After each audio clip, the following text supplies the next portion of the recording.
Hei Fat Choy, everyone. Welcome to another episode of the Coffee Q&A, your daily dose of coffee Q&A here on the Onocoffee channel. I'm Jay, your host, and we do this live stream most Monday through Fridays, 10 a.m. Eastern time. What's happening?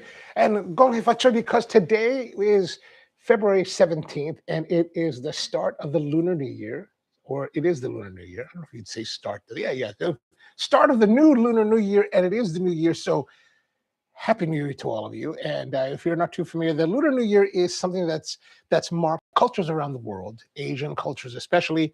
And the interesting is that the Lunar New Year is actually 11 days shorter than the typical solar year, which is what most people follow for the Gregorian style calendar, which is what we are in February 17th.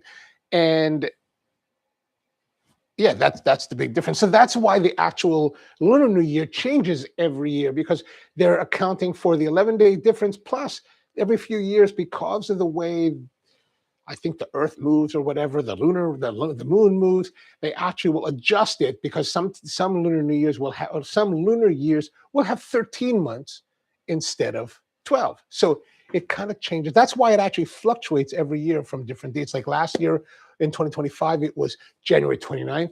In 2024, it was February 10th. So it's always jumping around. So it's a little bit difficult because, in the typical Gregorian calendar, we just kind of like know that New Year's on the 31st of December. Well, you always have to remind yourself, like, okay, last year was the 29th, this year's the 17th. And it's like, oh, now I'm going to get caught in. So it's a great time for celebration, and it's a great time for sharing with your loved ones, whether they're your friends or your family. Like in the Philippines, the big thing to do is to give each other what's called tikoy. And tikoy is something that, I'm trying to remember the proper term for it. Tikoy is the Filipino thing. And so where tikoy comes from is that it's actually Chinese in origin. And so there's a lot of Chinese immigrants, part of their diaspora, that moved to the Philippines, 150 years ago or something like that. And the interesting thing is that most of the people that are in the Philippines that are Chinese are from the Fujian or Hokkien region, southern China. And, they're part of this whole immigration. Like if you follow like the immigration of Chinese throughout, Southeast Asia, you'll see that a lot of the more mainlander Chinese went to places like Kuala Lumpur and Indonesia and things like that. Whereas, by the time that the Hokkien started to migrate, a lot of, like, if this is something that's very true in Malaysia, like a lot of the other ones, like the Mandarins, the Cantonese, they're in Malaysia and they've already established themselves. So by the time the Hokkiens came to Malaysia, they had, the other Chinese had already established themselves, and so they were left to being the merchant class. And I think a lot of the similarity happened with the Philippines, because a lot of the merchant classes, a lot of the Chinese immigrants to Manila and to the Philippines became part of that merchant class, and they've grown in incredible, with incredible strides over the decades. But the traditions of the New Year still linger today, right? So it still lingers today. Keone's with us. Hello to you. Kent, how are you doing? Good to see you. Oh, Gongji Fatcha. Thank you. Fatsa. I don't even know how to pronounce the sa. I'm always bad at pronunciation. Chinese pronunciation is very difficult. I've got to say that I do regret, like I remember when I was in college, I went to a little place called Hawaii Law College in Kaneohe.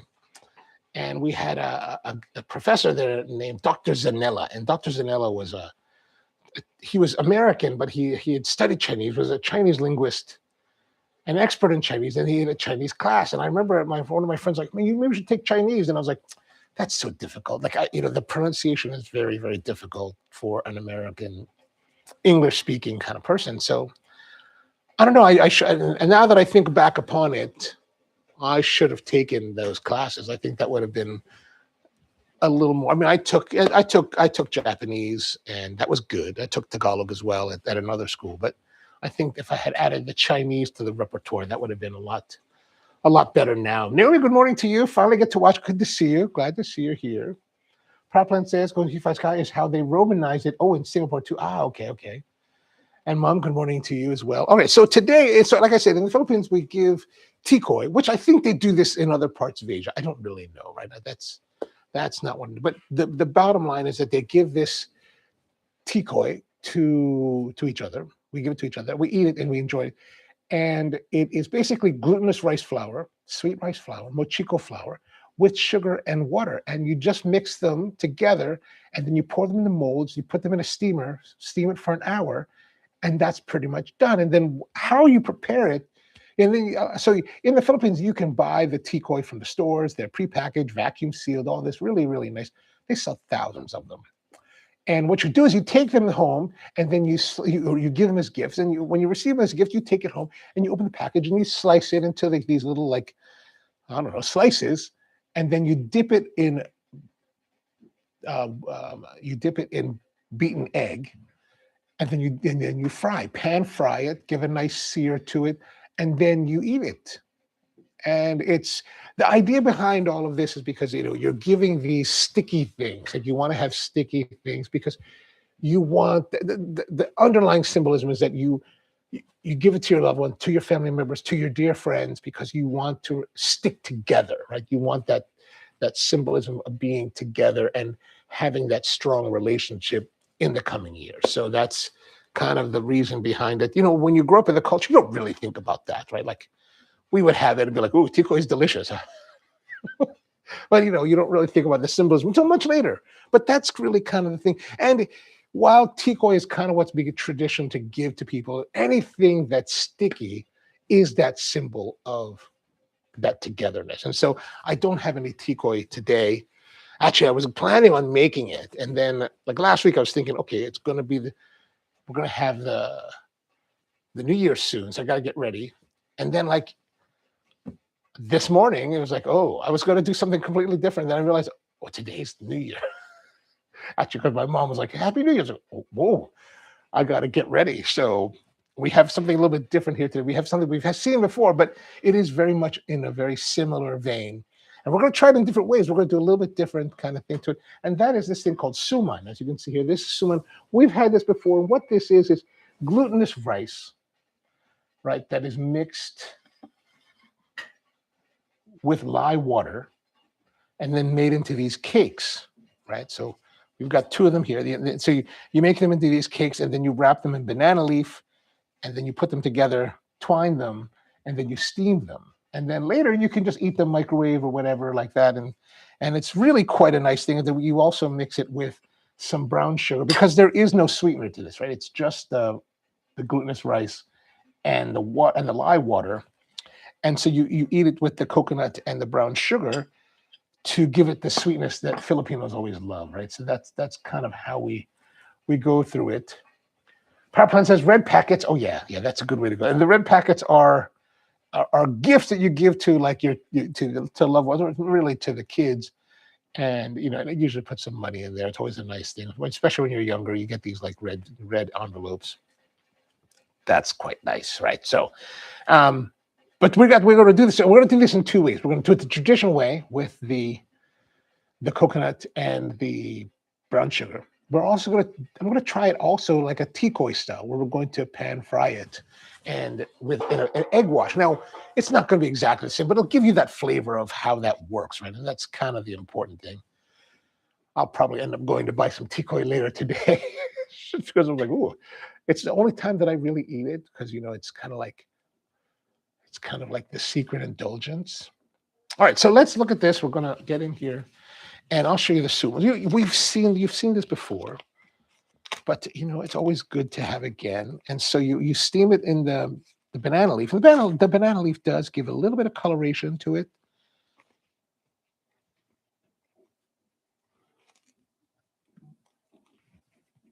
And it's sticky. See, it's sticky. Sticky is what's important, right? And I'm going to need it. Let's get a plate here. Oh, this is really tricky. Now, these were made by my aunt, and she makes them in a big batch, and then she puts them and after they're made, she'll put them, cool them down, and then put them into Ziploc bags and then freeze them. So this way you can have them at a moment's notice, because there's a lot of work that goes into making it. It's a bit tedious, that's all. But Russell, Happy New Year to you. Keone says Krung Thep has one of the largest Chinatowns outside of China, of course. Well, I, I don't know, because I think that's I think that's a great way to put it because it just kind of, but it always strikes me kind of funny because even in the Philippines, like Binondo is the district in Manila where they have this huge Chinese population outside of China. It's like, well, yeah, I hope there's a lot more people in China that are Chinese than when people think of Thai people, they often think of Thais from Krung Thep, which many of which are part Chinese. Oh, I didn't know that. I didn't realize that there was so much intermixing with the population, with Chinese and Thai. I didn't realize that. Praplan says, Mark Wiens taught me how many Chinese there are in Thailand. Oh, in Singapore, the people are ethnically Hakka and Teochew and Hainanese. Ah, yes, it's fascinating. But and I think that Western culture, we kind of think things monolithically, right? Like, oh, there's Chinese, right? And I'm saying this because I grew up this way, right? Thinking about it. You don't until you really get into it, you don't really understand, or really you don't really ever learn that. Oh, yeah, well, there's huge. China is a huge, massive country with great diversity in geography and biomes and people. Like you're just well, they're totally different peoples, right? Like it wasn't until just several, maybe several 5, 10, 15 years ago that I finally realized that there's a native people to Taiwan. Like what? Like a native non-Chinese people? Like so, and I think that's partly because America is we're so insular. We're such an insular country. Like we're taught to believe that we're so incredibly greater than all people on the planet. Yes, including Norwegians. It's true that, and you see this in it when you come to America, when you live in America, and you see it. You really see it because people just like have no concept of they have no concept that there's Canadians or Mexicans just over the borders, right? Everybody's just this monolithic. There's the America, and then there's the others. It's a very, when you start to see more of the world and meet people from all over the world, it's really kind of wow. And what we learn is so narrow. Like I remember my first trip to one of my first trips to the Middle East, right? I'm talking to these, Saudi guys, and we're talking, really great people, right? And we're talking about the history of the Middle East, and they're like, hey, I mean, for many, many centuries, we got along, all religions got along. I was like, what? What are you talking about? You guys have always hated each other. You guys have always hated the Muslims. I mean, the Jews. Like, you've always tried to kill them. Like, no, that's only in the last 70 years. Like, what are you talking about? Like, that's not what we're taught. Like, you guys hate them. Like, millennia has gone by. It was Muhammad that was going on, attacking them. No, it's like, what? Huh? And then you look at it, you're like, what? And then you look at the Quran and you're like, what? They're like, oh, Isa? Jesus? Yeah, we know Jesus. We know Jesus really well. Jesus is mentioned, 13, 14, 15 times in the Quran. Yeah, what? Huh? So yeah, it's really so when you think about there's other people than Chinese, like what? Hokkien and all this and Teochew and all that. It's like, what? That's not right. That's not true. That's not what they told us. Yeah, very, very. It's very sad here in that respect. Most Chinese are ethnically Han. Oh, okay. Keone says the Thai people who live in the countryside are a mixture of Lao, Khmer, Austronesian, and some Vietnamese. People tend to be a lot darker in the countryside. There's over 9 million expat Chinese. Oh, interesting. I think about, which is very similar to Philippines, right? In that respect, there's a lot of Chinese mixing. Like there's part Chinese in my blood as well. So there's a lot of intermixing over generations, and very. But you just never think about it. You just never think about it. The darkness of skin is many tiered, not just ethnicity. Oh, for sure, for sure. All right, let's have a look here. So this is one way, right? So we've got it steamed, right? And then we will eat it with our mixture of brown sugar. and whatchamacallit. But the other way to do it is, is the way that you do tikoy. You take the tikoy, right? Remember I said that it's glutenless flour with sugar and water, and then you mold it and you steam it for an hour, and it makes this rice cake, sweet rice cake. And then what you do is you actually slice it, or you put in the slices. So slices may be something similar to this, right? And then when you're preparing it, and I don't even know how this came about, but when you prepare it, you're supposed to make an egg wash, dip it in the egg wash, and then pan fry it. It's actually really great. And so I thought, since I don't have the tikoy today, but let's make one of these suman, and we're going to make it like the tikoy, just to see how it is. Is it better? Is it worse? I don't know. So I thought we'd give it a try, and yeah, that's what we're going to do. So we're going to get our egg wash here first. Let's get our egg wash going. We've got our egg.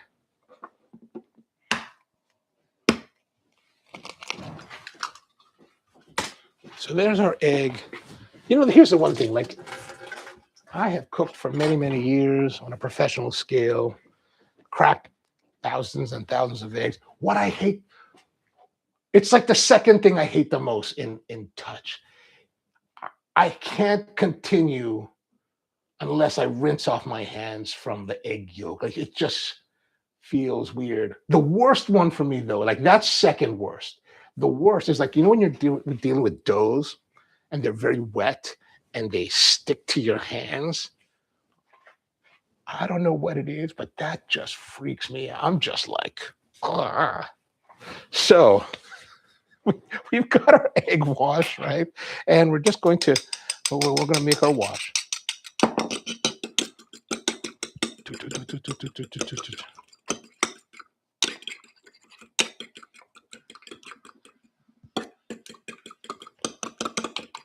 I'm not as fast as other people, but I remember when I was really young, I remember I'd watch my dad or whoever, my people that I knew, they would like whip the eggs like this with a fork. And I remember thinking, I can never do that. I could never get it that fast or that smooth. My technique was really bad. And, I'm kind of laughing at the moment to myself, because as I'm mixing this, it's not bad. It's not bad. So, all right, we've got our egg wash. All right, we got an egg wash here. So now we just need to get our cooking apparatus. Oh, we need to, before we do our cooking apparatus, let us prepare our suman. We have to take this. We have to take this one out as well from the wrapper. So we're going to take this out of the wrapper. Oh, this comes out a lot easier.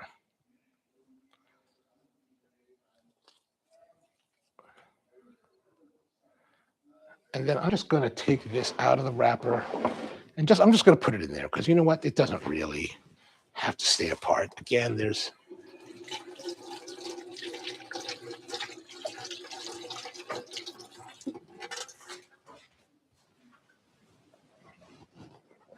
so we just need to make sure that we have a good coating of the egg on the suman. And if you have the tikoy, if you go to a Filipino market, and they'll have the tikoy today, and you can buy one, and you could do this at home. It's super, super simple, right? Like, you don't have to make any of the preparation. You just open the bag, you open the box, take the tikoy bag out, you still open the box, you take the tikoy, you slice it, dip it in the thing, and then you're good. You're golden. And now we're just going to pan fry. So I've got our, and I am blowing through these fast.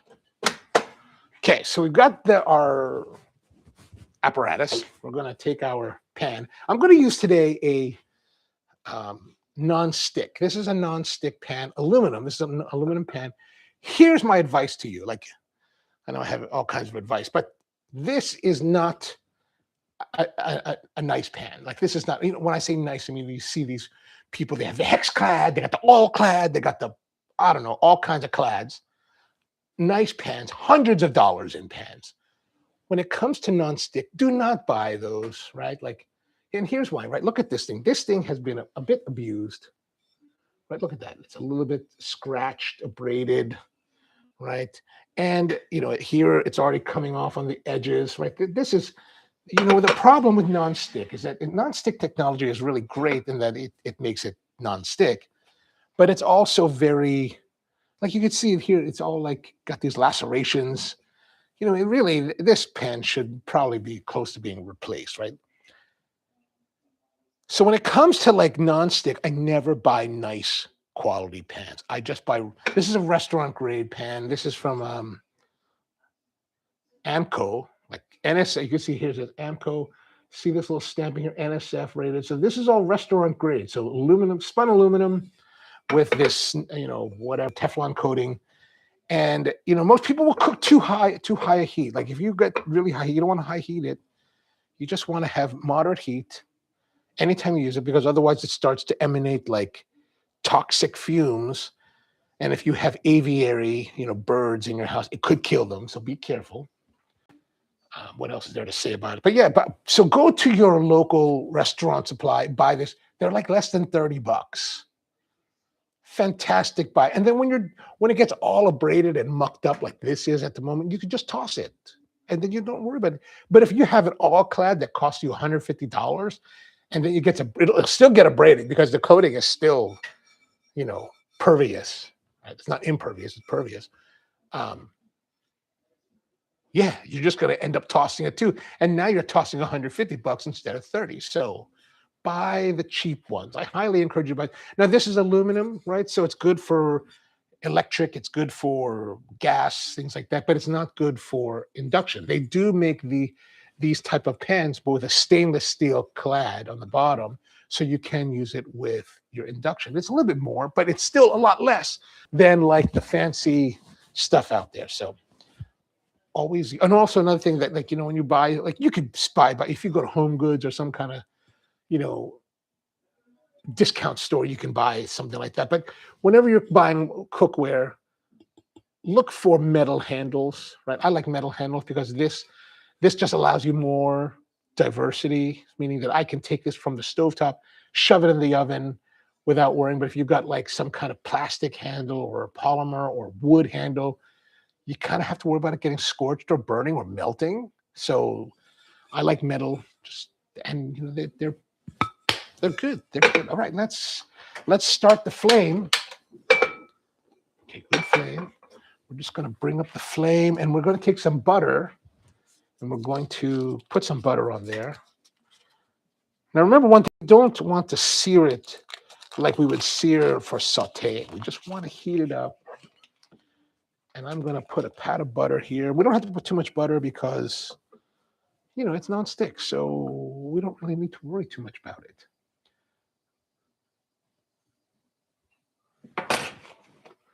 Power Plant says South Korea also loves to celebrate Lunar New Year and one of their longest holidays. Oh, nice. And wants to ask Keone, can you easily get chong fan in Thailand? That's one of my favorite Chinese bites. Ooh, that sounds good. They have it at every hawker center in Singapore. And Keone says Western and Lunar New Year's are not official holidays here. Thai New Year's, Songkran, is a week-long holiday. Oh, okay. When is that? The official government start of the new year is the Western one. Okay. But Thai year is 2569. Wow, 2569. I always find it fascinating to hear about other calendars and the amount of years they have. Like the Chinese calendar is what, like, I don't know, like 5,000 years, or I don't know, 56, or I don't know what it is. I don't know. So now we've got a little bit hot. We're starting to get a little bit of bubbling, and that's good. A little bit of bubbling should be good. We're just going to put that in here. We don't necessarily want it to sizzle right away because we want to moderate the heat. Actually, probably should have had some sizzling. I want to kick it up a bit.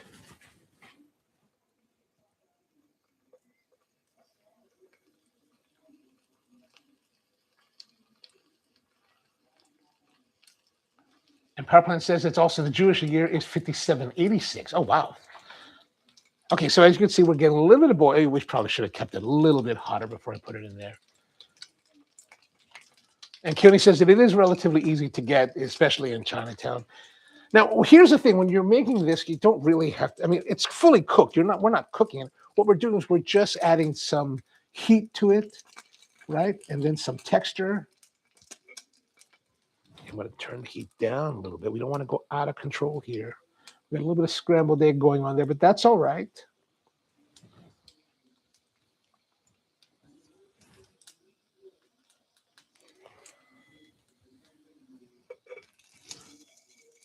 Maybe a little bit more. I like it when it's nice and brown. Like I'm always like I'm a texture fiend, so I want to have a slight amount of crisp if I can on things.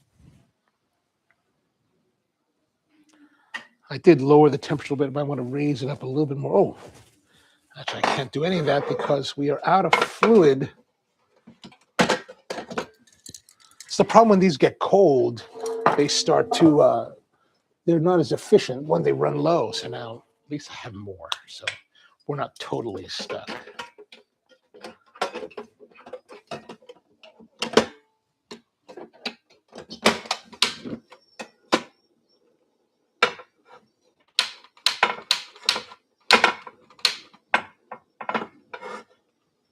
Okay, there we go.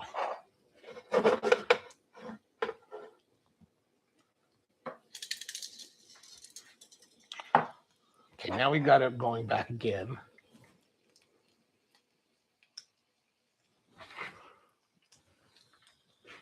Cutie says April 13 to 16 is the New Year's dates, but the holiday is the whole week. People actually turn into, oh, wow, 10-day holiday. That's awesome. Okay, so that should be good. Oh, yeah, that's getting a little bit crazy. I want to get as much frying going on the sides of it, right? Because it's kind of like domed on that side. So I'm just trying to get a little pool of butter here to fry it well.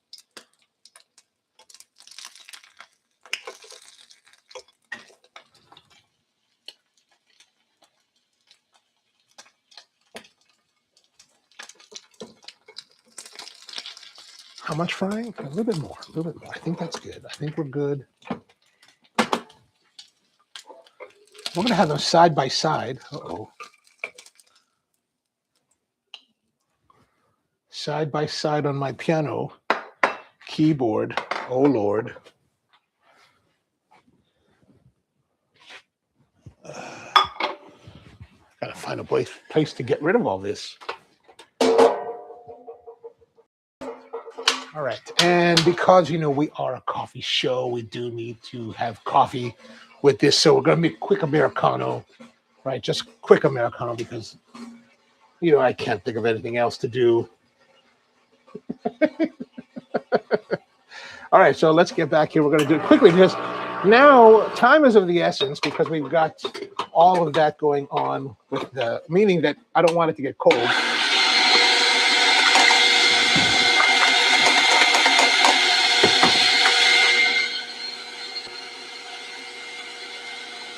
So as always, make sure it's nice and clean.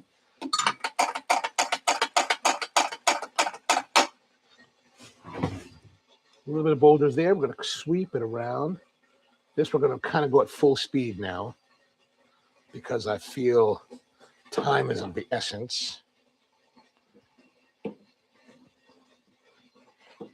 This way I don't have to pretend like we're in a food show that everything is warm and delicious. It can still be warm and delicious.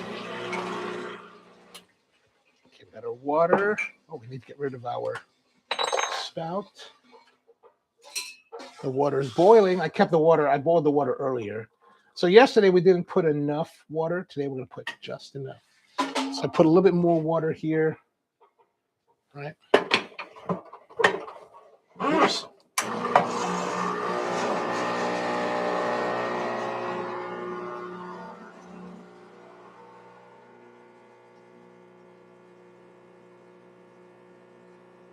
Come on, baby, light my fire. Oh, that looking pretty good. Looking pretty good today. Oh, well, yeah, that looks better than yesterday. Oh, yeah, look at that. Oh, stop that now. All right, oh, yeah, Happy New Year to you. Look at that.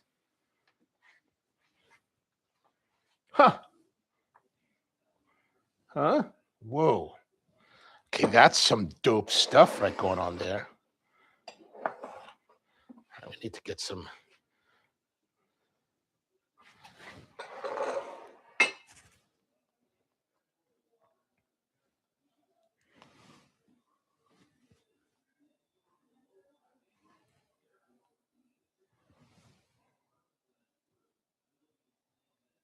Okay, great.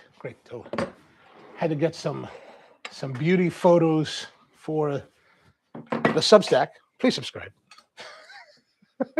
Okay, so we've got it all. We're ready to go. And here's the thing: when it comes to the suman, right? So suman, we will actually put some of our concoction, the coconut and brown sugar, right?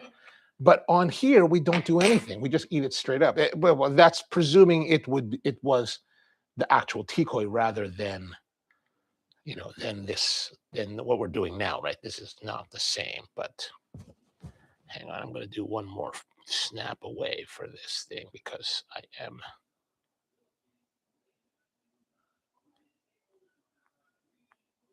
Okay, so we're going to take this, we're going to give it a taste. Did I cut that? I didn't cut it. And you don't have to be so ginger with the amount of concoction you put on top. Like I want to put a lot. Oh.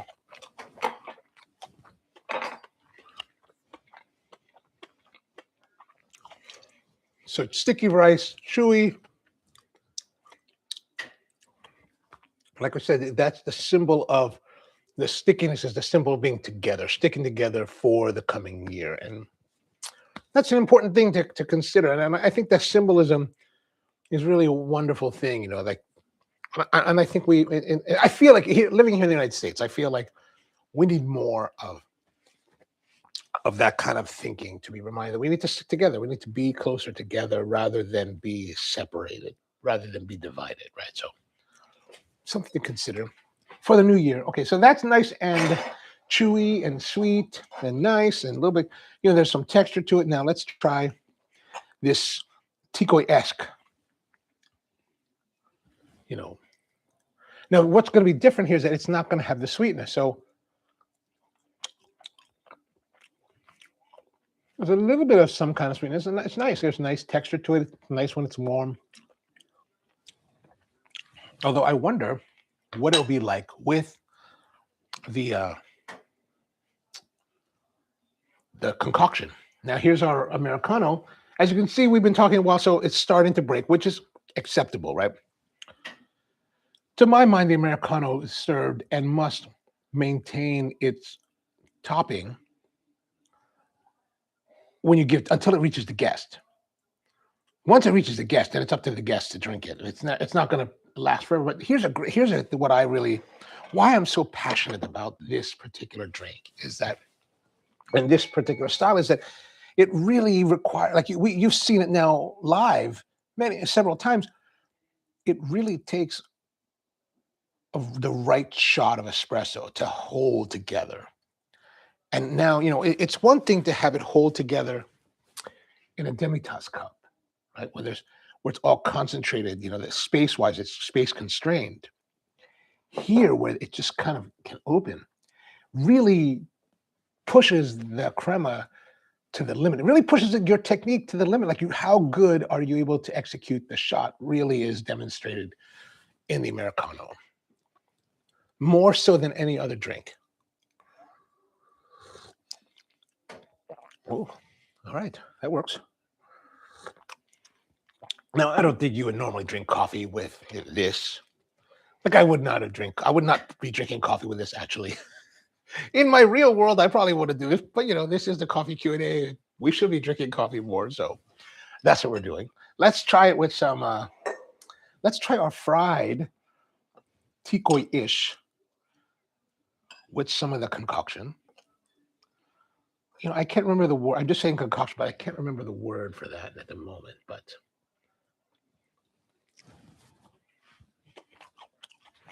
And speaking of Mark Wiens,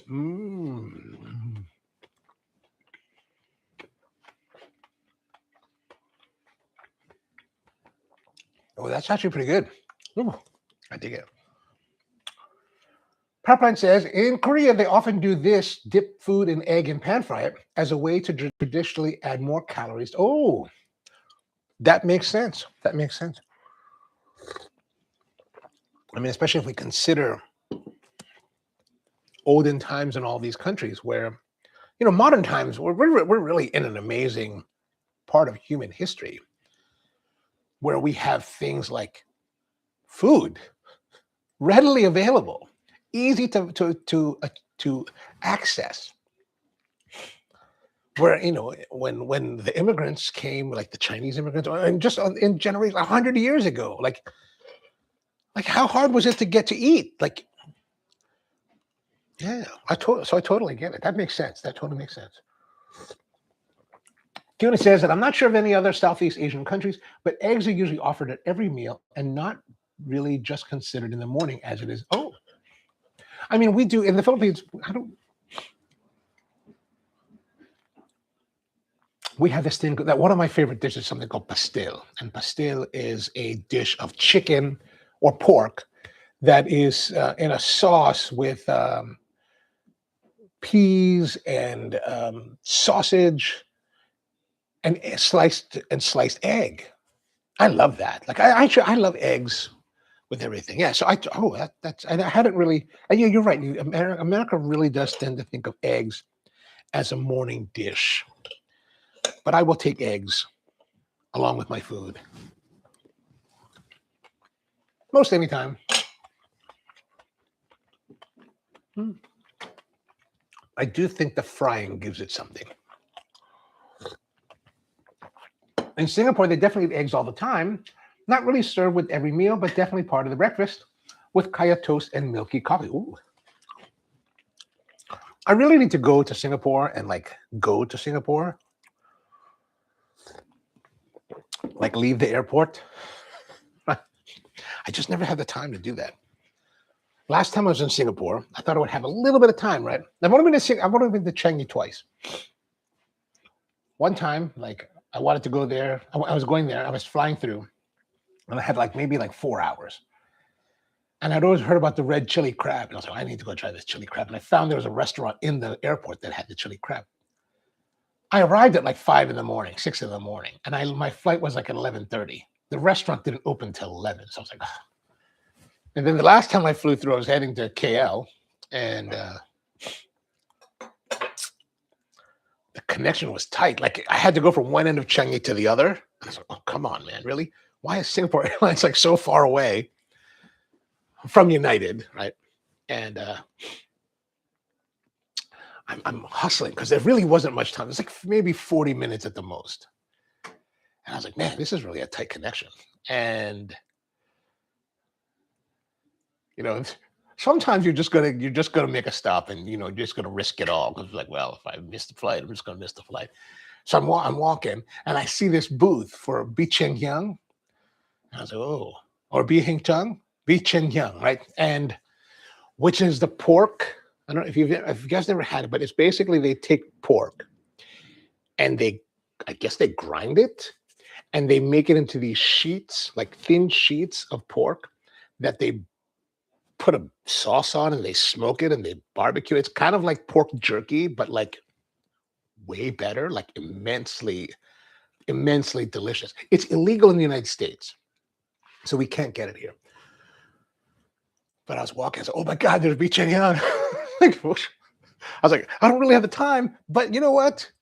If I miss the flight, I'm just gonna have to miss the flight. So I went by, grabbed a couple, and then continued on. I made the flight, of course, but it's good times. I would like to see more though of Singapore. It'd be nice. Powerplant says Singapore is awesome. Lived there for a while, just very expensive. They have the world's it is a great airport. One of my good friends lives there, and he's always like, "Why don't you come visit?" It's like, I'll come when I have more money, I'll come. Craig's with us. Good morning to you, Craig. Craig messaged me yesterday on one of the comments. He's like, here's the history of the Americano, and that it came from indigenous people, and I forgot exactly what you wrote. Sorry, but I did read it all. And then at the very end, he's like, but I'm having a long black today. I was like, you hurt me. . . 。 . 。 . . . . . . . . . . . . . . . . . . . . . . . . . . . . . . . . . . . . . . . . . . . . . . . . . . . . .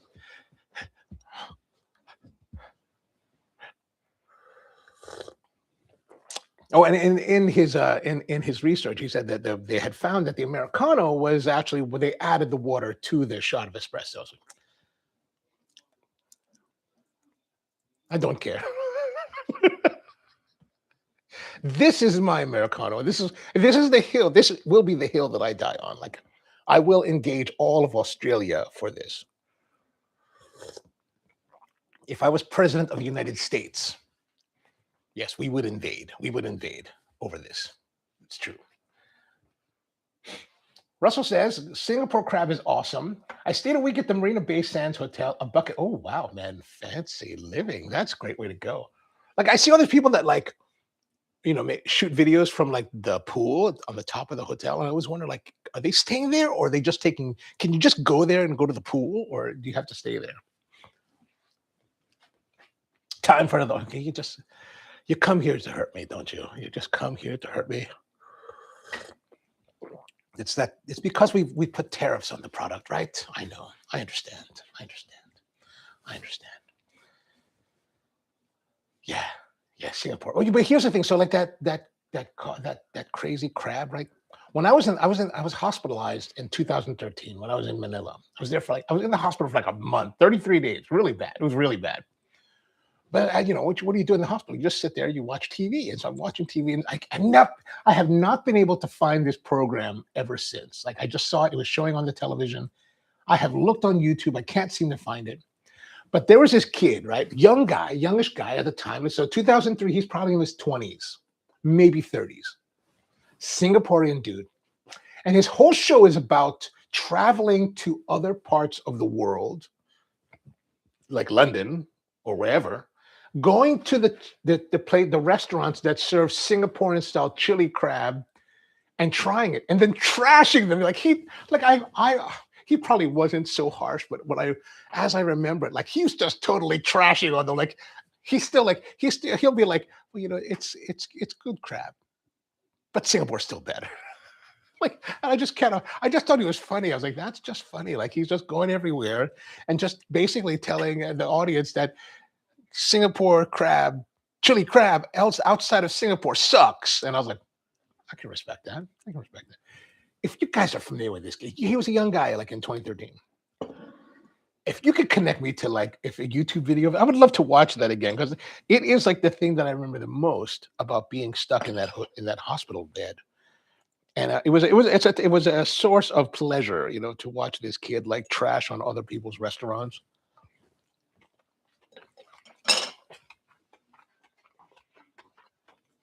Oh, Russell says, I think you can just go to the pool. Okay, okay. Oh, well, you can. Okay, great. 20 to 30 bucks. Oh, okay. So, do you know if you go to the pool, you spend the $20, $30, go to the pool. I presume you can swim in the pool. I'm going to presume that they have like a changing room and showers for you to use, or you just kind of like stuck in a cabana. Well, I guess a cabana would cost more. And you just have to like make do. I don't know why that strikes me as like I have to ask that question, but I feel like that would be something that maybe that's because I live in America and those things may not be provided. Oh, I gotta say, this fried version with the egg, God, that really does make it better.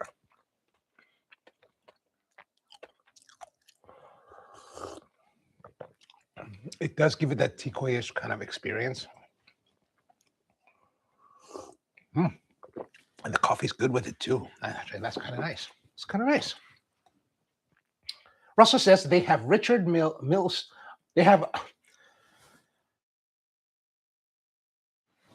a Richard Mills store in the lobby over there. 3 salespeople, and they never so.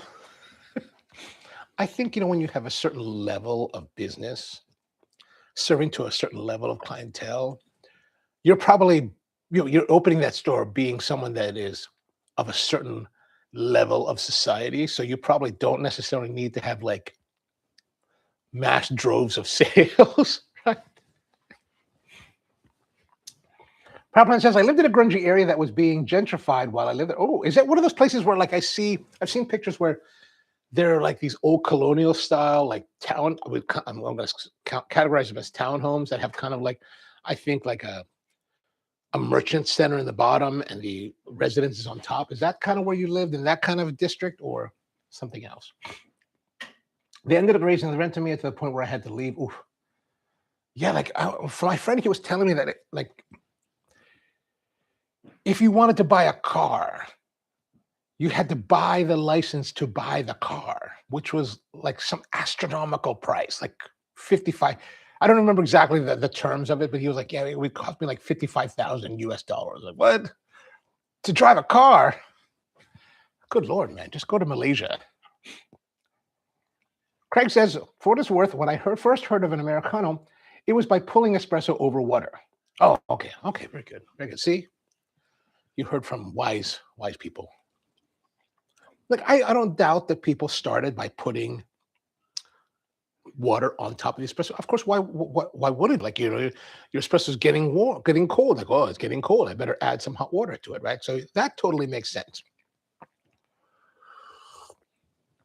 But that was in the dark ages. In the new age of enlightenment, the Americano is floated, right? That's what it's about. Right? There's like, it's like people discovering Christ. There's before Christ, when you poured your water over the shot, and then there's after, right? After.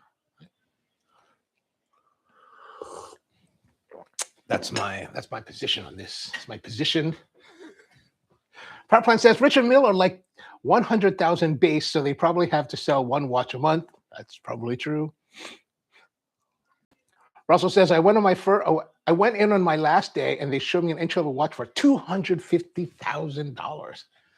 Wow, man, that's incredible. Those are cool. Those are cool watches, though. But man, $250,000. Well, it's kind of like the time I was with my friend, right? In 2014, when I was with my friend, he's actually Thai. At the time, he owned a flat just off of Kensington High Street in London.